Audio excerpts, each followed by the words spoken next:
प्रिय विद्यार्थियों, सुप्रभात। आज का हमारा विषय है पुनर्जागरण की विशेषताएं। पुनर्जागरण का अर्थ पुनः जागृत होना, फिर से जागना है। अब फिर से जागना, किससे फिर से जागना? अर्थात जो हमारी प्राचीन काल से चली आ रही सामाजिक व्यवस्था, आर्थिक व्यवस्था, राजनीतिक व्यवस्था, धार्मिक व्यवस्था, सांस्कृतिक व्यवस्था और मानवीय मूल्यों के स्थापना की जो व्यवस्था थी, उस व्यवस्था में आई हुई कमियों को दूर करना ही पुनः जागरण कहलाता है। पुनः जागरण की निम्नलिखित विशेषताएं हैं। पुनः जागरण ने बंधन मुक्त चिंतन अर्थात उन्मुक्त चिंतन को बल प्रदान किया, तार्किकता पर बल दिया, मानवतावाद की स्थापना पर बल दिया, कला, साहित्य और विज्ञान के क्षेत्र में मनुष्य को केंद्र में रख करके नवीन आविष्कार और रचनाएं की गईं। अब हम सर्वप्रथम पुनर्जागरण की प्रथम विशेषता उन्मुक्त चिंतन या बंधन मुक्त चिंतन को देखते हैं। तो पुनर्जागरण काल के पूर्व चिंतन पर धार्मिक आवरण था। धर्म ही केंद्र में था, जबकि मनुष्य तथा उसका चिंतन गौण था।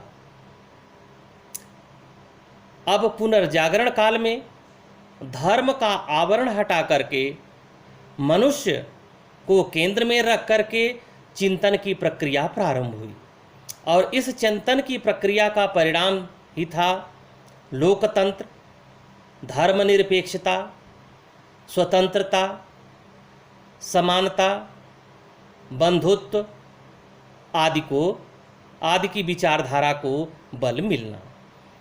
अतः पुनर्जागरण ने मनुष्य की सोचने और समझने की क्षमता को धार्मिक आवरण से बाहर निकाल करके व्यवहारिक वातावरण के अनुसार निर्मित किया और चिंतन की परंपरा को बल मिला।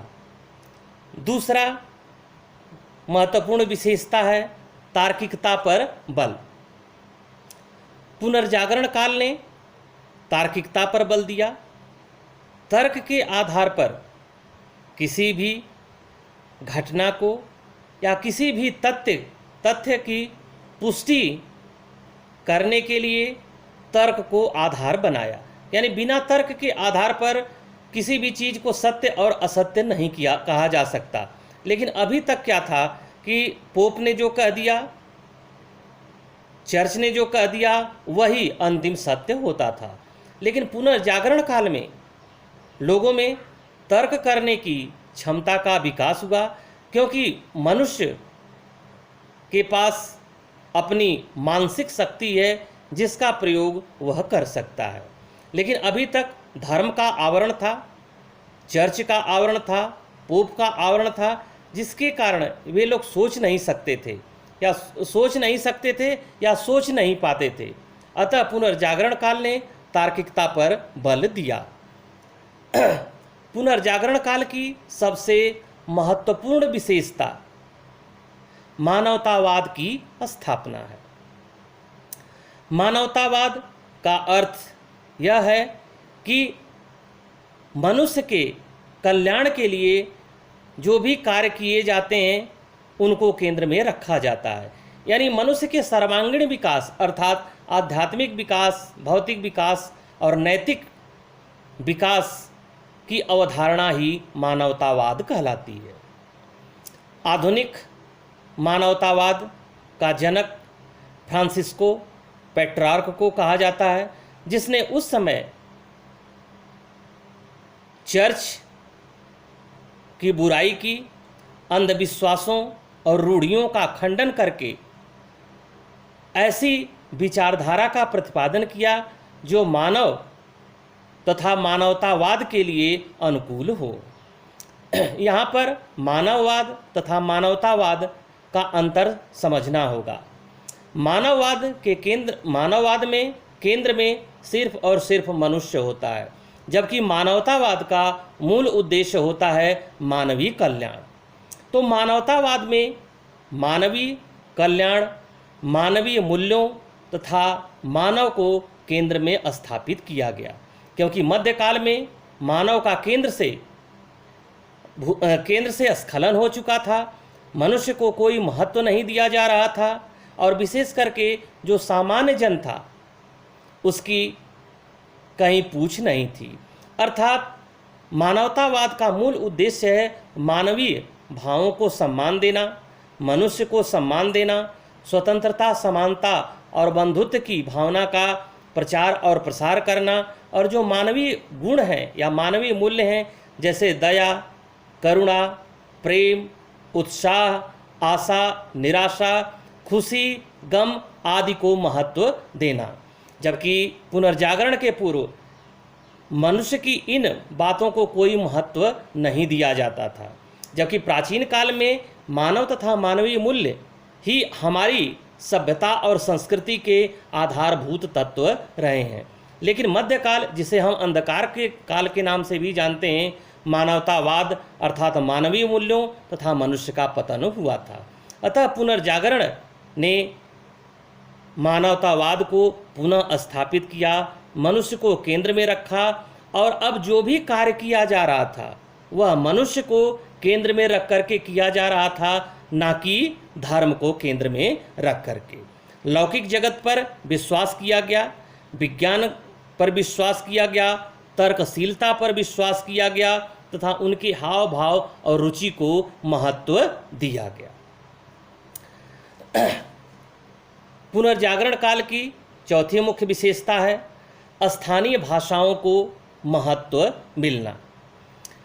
स्थानीय भाषाओं को महत्व मिलने का अर्थ यह है कि अभी तक केवल क्लासिकल भाषाएं, जिन्हें जैसे यूनानी और रोमन में ही साहित्य की रचना की जाती थी, जो कि सामान्य जन की समझ से परे थी। लेकिन पुनर्जागरण काल में जब सामान्य जन की भाषा को महत्व दिया गया, तो इसका यह अर्थ है कि एक व्यक्ति को महत्व दिया जाने लगा। एक व्यक्ति जो समाज का हो सकता है सबसे निचला वर्ग हो, क्योंकि स्थानीय भाषा कौन बोलता है?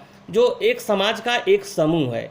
जब उसको महत्व दिया गया तब कहीं न कहीं मानवतावाद फलीभूत हुआ। और क्योंकि कहा जाता है भाषा से व्यक्ति का गहरे स्तर तक संवेदनात्मक जुड़ाव होता है।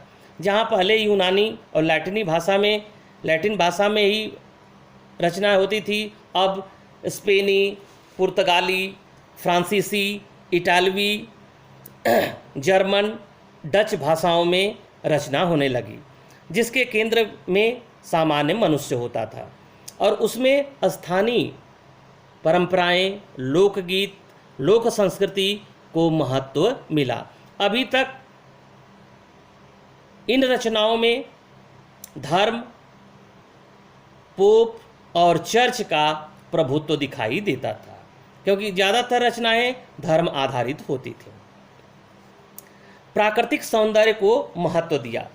प्राकृतिक सौंदर्य का महत्व यह है कि व्यक्ति के जो नैसर्गिक गुण होते हैं, नैसर्गिक सुंदरता होती है, उसको महत्व दिया जाने लगा। अब नैसर्गिक महत्व मिलने का अर्थ क्या हुआ कि अभी तक जो भी हमारी कला विकसित हो रही थी, जैसे चित्रकला हो, मूर्तिकला हो, उसमें चर्च, ईसा और पोप होता था।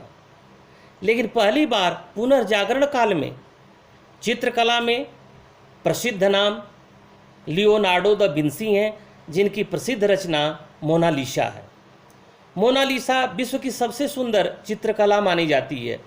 और सुंदर है इसका महत्व नहीं है यहाँ पे, इसका महत्व यह है कि यह पहली चित्रकला है मध्यकाल में जिसने एक महिला को उसके स्वाभाविक रूप में खुले हुए बालों में मुस्कुराते हुए दिखाया। यानी जो मनुष्य के अंदर जो हाव भाव है, जो उसकी भावना है, उस चीज़ को इस चित्रकला के माध्यम से दिखाया गया है। अतः यह कहा जा सकता है कि पुनर्जागरण ने मनुष्य को केंद्र में स्थापित किया और उसकी भावनाओं को अभिव्यक्त करने का एक अवसर दिया। फिर भौगोलिक खोजें। पुनर्जागरण काल में भौगोलिक खोजों को महत्व दिया जाने लगा। अभी तक यह मानना था कि लोग विदेश यात्रा करना अशुभ मानते थे, बुरा मानते थे और लोग बाहर नहीं जाते थे। लेकिन पुनर्जागरण काल ने उनकी सोच में परिवर्तन किया और उनकी सोच में परिवर्तन का ही परिणाम था कि अमेरिका, भारत, दक्षिण अफ्रीका, ऑस्ट्रेलिया, हवाई द्वीप जैसे देशों की खोज हुई और वहाँ पर लोग एक दूसरे के साथ मिले जुले और आपस में विचार विमर्श हुआ, जिससे संस्कृतियों का आदान प्रदान हुआ और विचारों में कहीं न कहीं उनके खुलापन आया और उस चीज़ को दोनों लोगों ने स्वीकार किया। कला, विज्ञान तथा साहित्य के क्षेत्र में भी पुनर्जागरण का प्रभाव देखा जाता है। अभी तक कला, साहित्य और विज्ञान के क्षेत्र में धर्म का प्रभाव था। साहित्य में ऐसी साहित्यिक रचनाएं की जाती थीं जो धर्म आधारित होती थीं, लेकिन पुनः जागरण काल में आकर के साहित्य में आलोचनात्मक यानी साहित्य की सभी विधाओं में रचना हुई और विशेष करके उन साहित्यों की रचना हुई जो मानव के स्वाभाविक रूप का प्रदर्शन कर रहे थे।